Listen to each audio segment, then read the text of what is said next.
Sahabat YouTuber, apa kabar? Semoga semua baik-baik saja.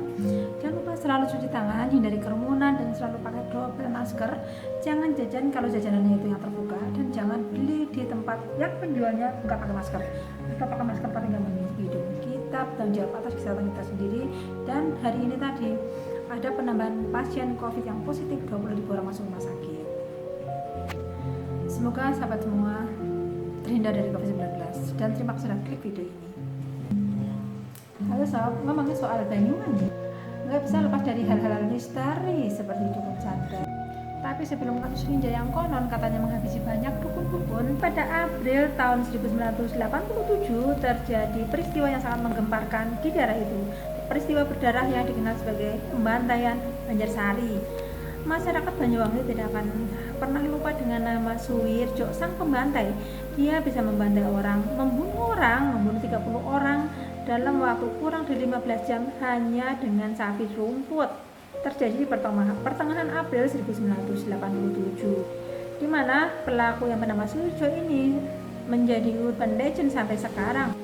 Karena korban ini betul-betul banyak banget dan sangat ngeri, banjir darah pokoknya. Wirjo lahir di tahun 1952 di desa Watu Ganjol, kelurahan Boyolangu, kecamatan Giri, Kabupaten Banyuwangi, Jawa Timur. Enggak banyak cerita kisah tentang masa kecilnya Suwirjo itu sendiri. Dia hanya dikenal sebagai pria temperamen, biasa marah-marah dengan siapapun. Masalah sekecil apapun bisa membuatnya tersinggung dan dia akan sangat marah. Betul-betul enggak ada yang berani ngomong salah sama Suwirjo, sebab salah sedikit ancamannya adalah bacok. Wirjo adalah anak nomor 5 dari 9 bersaudara. Tetangga-tetangga dan saudaranya mengenal Wirjo sebagai orang yang aneh. Pernah nih Wirjo mau makan dan gak ada nasi, terus dia berinisiatif masak sendiri. Beras 5 kilo dimasaknya sendiri. Setelah menjadi nasi digorengnya semua itu beras 5 kilo. Jadi kayak orang mau hajatan begitu, kayak orang mau selamatan bikin tumpeng. Tapi ternyata oleh Wirjo ini setelah jadi nasi goreng dimakannya sendiri sampai habis. Benar-benar gak disisain sampai untuk nanti malam atau untuk nasi sore. Tentu saja yang lihat ini heran, takjub, dan gumun-gumun, ini orang kenapa ya kok bisa-bisanya seperti itu. Lalu karena kekenyangan perutnya jadi membuncit seperti orang hamil 1 tahun. Karena apa? Karena beras 5 kilo ini kan banyak, jadi hanya di perutnya gendut dan sampai susah jalan karena saking kekenyangannya, sakit dia. Dan karena kesakitan, akhirnya dia memaksakan diri untuk pergi ke sungai. Jalanlah dia ke sungai, diseret-seretnya itu kaki ke sungai. Saking udah nggak kuat jalan. Katanya menurut dia itu kalau berendam tubuhnya di air sungai, nanti sakit perutnya akan hilang, mulus-mulusnya akan hilang, kekenyangannya akan hilang. Nggak tahu itu dokter dari mana atau dukun dari mana, yang jelas itu yang dilakukan Suwirjo. Tapi ternyata setelah berjam-jam berendam di sungai, ternyata nggak hilang juga itu sakit perutnya. Akhirnya sekali lagi dia marah-marah sama semua. Dia yang makan ugal-ugalan, dia yang kekenyangan, dia yang marah-marah sama orang. Ya jelas hal itu adalah hal yang sangat aneh bagi orang-orang pada umumnya, karena memang itu nggak umum. Bukan kali itu aja Wirjo makan ugal-ugalan. Pernah dia dengan pamannya bernama Sutejo pergi makan di sebuah warung di Proliman. Wirjo membuat ketakutan pemilik warung dan membuat keheran-heranan orang yang melihat sesama orang makan. Wirjo makan 5 piring tapi masih kelihatan lahap sekali, masih seperti kelaparan gitu. Dia masih pesan lagi dede 1 piring, jadi 6 piring dengan dede. Dia makan seperti kesetanan. Sampai sesama pengunjung warung ini pada heran. Mereka berpikir ini saking makanannya enak, atau saking dahsyatnya pengelarisan, atau saking laparnya Wirjo makan 6 piring kok masih kelihatan lahap. Tapi yang paling malu adalah pamannya. Pamannya merasa punya ponakan kok gini amat gitu barangkali. Pamannya juga bingung bagaimana ini nanti bayarnya, karena Itu nggak mungkin ngomong soal uang karena pasti bakal ribut sama Wirjo. Akhirnya pamannya malah dibayarin tuh 5 piring nasi sama 1 piring dede. Jadi hidupnya Wirjo saat itu acak-acakan secara ekonomi. Padahal Wirjo ini sebenarnya itu anak orang kaya di sana. Saudara-saudaranya semuanya itu mampu, punya tanah, punya uang. Si Wirjo juga dulunya itu juga dikasih warisan tapi habis, nggak tersisa. Karena kebiasaan buruknya Wirjo adalah kalau dia punya uang, masih punya uang, dia habis-habisin untuk judi dan mabuk-mabukan. Jadi saat Wirjo udah merasa benar-benar akan kehabisan uang, Wirjo ini pergi merantau ke Jakarta kerja di pabrik kertas. Dia di bagian usung-usung barang atau bongkar barang pakai forklift. Tapi setiap kali Wirjo ini marah di perusahaan kertas itu tadi, dia selalu menabrak-nabrakan forkliftnya ini ke tembok, ke pos satpam, ke pagar, Jadi kalau misalnya disuruh begini, suruh begitu, diatur begini begitu sama perusahaan, dia nggak mau, dia marah hingga dia sekali lagi nabrakin forklift, merusak barang-barang, akhirnya dipecatlah Wirjo. Setelah luntang-lantung beberapa hari di Jakarta, dia akhirnya balik lagi ke Banyuwangi dan kerja sebagai seperti biasanya petani menggarap sawah kakaknya. Nggak lama kemudian Wirjo ini menikah dengan tetangga desa yang bernama Idaroh, gadis yang mungkin belum tahu siapa Wirjo kali ya.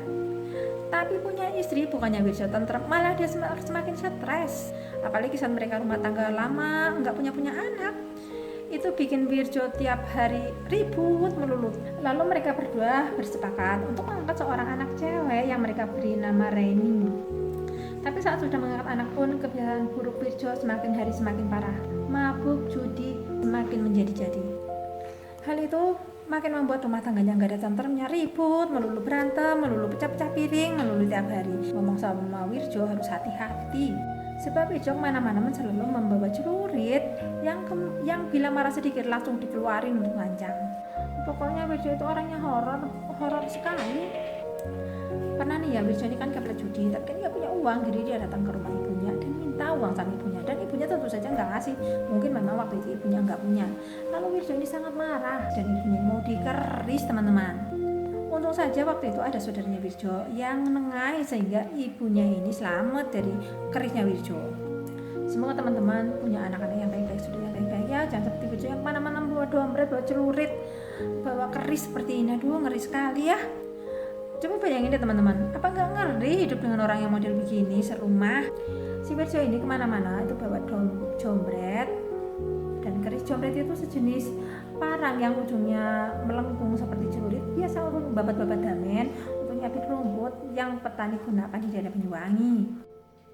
Nah, pada tanggal 12 April, sang paman yang bernama Sutejo yang tadi traktir si Wirjo makan 5 porsi nasi ini, dia melihat si Wirjo ini ngasah jombretnya. Lalu sang paman nanya, Wirjo kamu ngasah jombret buat apa? Lalu Wirjo bilang apa coba? Dia bilang, oh buat jaga diri aja paman. Pamannya pun enggak ngeh ya, waktu itu enggak curiga apa-apa. Tibalah saat kesambetnya Wirjo, yaitu tanggal 14 April 1987. Saat itu Wirjo membawa sapi dan istrinya lagi nyangkul di sawah bersama dengan tetangga-tetangganya. Wirjo saat itu minta sama istrinya agar minggir karena dia dan sapi mau lewat. Tapi istrinya dengan senyum manis bilang, lewat saja mas, kan jalan masih lebar. Istrinya ini sebenarnya ngomong baik-baik dan halus-halus dan sambil senyum loh. Tapi jawaban halus istrinya ini membuat Wirjo tersinggung dan marah. Dia memukul istrinya habis-habisan, dipukulinya begini istrinya. Enggak cuma pakai tangan, tapi pakai cemeti. Cemeti itu cambuk yang untuk memukul sapi. Dipukulinya istrinya habis-habisan seperti kesetanan di tengah sawah. Saat istrinya berhasil melepaskan diri, istrinya ini lari sekuat tenaga sejauh-jauhnya dari Wirjo. Nah, tetangga-tetangganya yang melihat istrinya Wirjo ini dipukuli, lalu ikut juga lari sejauh-jauhnya. Karena apa? Secara dia mau kecipratan masalah untuk kabur pokoknya.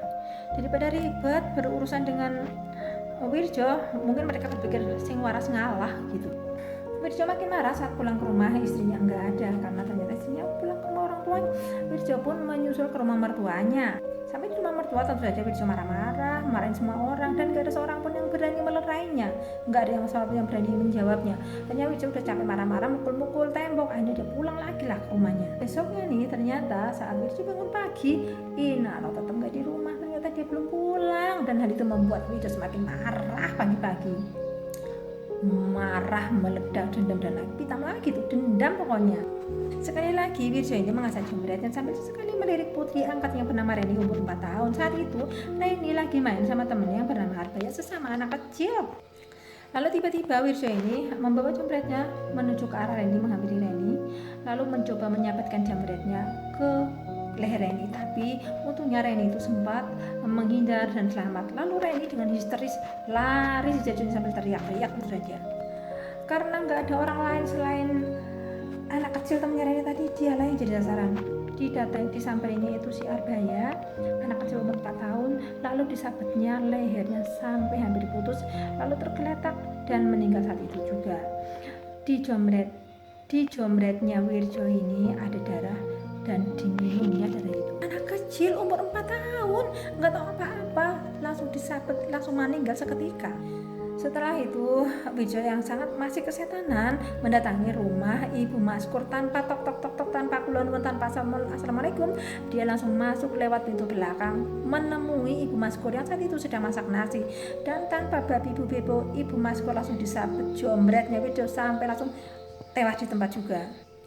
Saat itu Pak Maskur yang melihat kejadian itu pun berusaha untuk menolong istrinya dong. Dilawannya Wirjo, tapi sekali lagi Pak Maskur ini kan udah sepuh, jadi ya kalah dong. Dia langsung menjadi korban ketiga saat itu juga. Maskur dan Bu Maskur meninggal. Jadi Wirjo ini bunuh-bunuh orang ini random banget, nggak peduli kecil, besar, tua, muda, lihat leher bacok pokoknya. Setelah keluar dari rumah Ibu Maskur, Wirjo ini menakuti semua orang yang dia temui. Dia lari sambil teriak-teriak, lari menuju ke sawah, dan dia menyabetkan parangnya kepada semua orang yang ditemuinya. Di sawah, di jalan, dia sabetin semua itu leher. Ada yang langsung ambruk, ada yang cuma luka. Jadi Wirjo ini berteriak-teriak kayak orang gila gitu, sambil nenteng jombret yang berlumuran darah. Ngeri sekali kan teman-teman. Dan orang-orang ini baru sadar apa yang terjadi, horor yang terjadi setelah melihat Wirjo yang kesetanan menyabetkan jombretnya kepada semua orang yang ditemunya. Seketika itu juga orang-orang pada lari kabur menyelamatkan diri masing-masing. Dan orang-orang yang gak sempat menyelamatkan diri, mereka jadi korban dong. Sementara orang-orang yang jauh dari Wirjo ini, mereka berteriak-teriak meminta supaya orang-orang lain pada menjauh dari Wirjo dan menyelamatkan diri masing-masing, mengunci rumah. Intinya sembunyi gitu. Jadi seperti adegan di film-film barat itu, nah ngeri. Semua harus sembunyi, pintu tertutup dan terkunci. Kalau perlu perempuan-perempuan di kamar, anak-anak di kamar, toko-toko tutup, gak ada yang berani buka, dan sekolah-sekolah langsung dibubarkan kan itu juga, dan langsung dipulangkan murid-muridnya. Ini yang jadi masalah. Yang laki-laki rame-rame mencari Wirjo untuk ditangkap, tapi yang mereka temukan hanya mayat-mayat bergelimpangan di jalan, di sawah, dan di mana-mana. Terutama yang banyak itu di jalan menuju sawah, dan di sawah itu horor banget. Semua korban itu lehernya yang luka terbuat gitu, ngerinya. Salah satu murid yang apes sekali itu adalah namanya Istiana, umur 15 tahun. Jadi dia kan pernah dari sekolah tadi bubarin itu toh, tapi ternyata dia dari jauh udah lihat Wirjo. Secara dia tahu Wirjo ini gak beres, pasti ada yang gak beres. Dia akhirnya Istiana ini lari menjauh lah dia daripada berpapasan dengan orang begitu. Tapi ternyata si Wirjo ini mengejar Istiana dan dapat, dan langsung dijombretnya saat itu juga dan tewas. Hingga ada anggota kamera itu seperti Hansip begitu, keamanan rakyat yang waktu itu belum tahu kejadian geger di desa tersebut. Pak Kamra ini berpapasan dengan Wirjo yang masih menenteng jombret berlumuran darah. Jadi Pak Kamra ini nggak mau beradu pandang dengan Wirjo, ngeri gitu. Jadi dia itu begitu ketemu Wirjo langsung auto pura-pura nggak lihat. Ternyata Wirjo malah nyamperin dan mengajaknya duel. Walaupun Pak Kamra ini sudah berusaha semaksimal mungkin dengan ilmu bela diri yang dia punyai, tapi ternyata dia tetap lari dan kalah karena dua jarinya tertebas jombret milik Wirjo.